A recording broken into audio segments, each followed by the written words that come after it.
Денес се одржа петиот поред информативен настан за приватниот сектор од Источниот плански регион, во рамки на проектот формирање на бизнис центар за подршка и консултативни услуги за мали и средни предпријатија во Источен плански регион.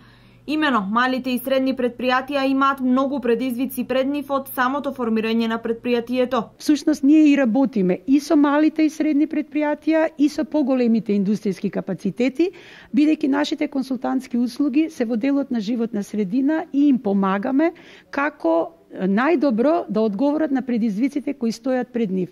Знаете и сами, тие треба да се грижат за суровините, квалитетот на суровините, треба да се грижат за самото производство, да биде тоа одржливо, потрошувачката на енергија, изворот на енергија всушност, емисиите кои ги создаваат при создавање на тој производ или давање на некоја услуга. Поред Пејчиновска, Андоновска, секаде во светот и во Европската Унија, па и кај нас, малите и средни предпријатија ја движат економијата во државата и затоа е важно да бидат минимални влијанијата врз животната средина. Еве ако зборуваме за една фабрика, производен процес.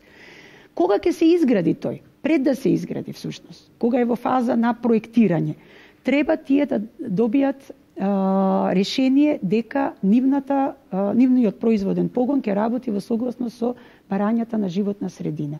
Треба да се подготви елаборат за заштита на животна средина.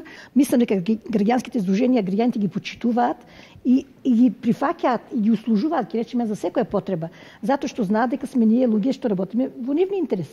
Кога се обративме за загадувањето во воздухот од запушената шахта, цела недела молевме, се обраќавме до сите и на крајот, веќе кога телевизијата реагираше и излегоа на терен и чистеа 2 дена. Јас ги разбирам дека тоа се рурални подрачја, дека граѓаните загадуваат, но сите мора да се менуваме.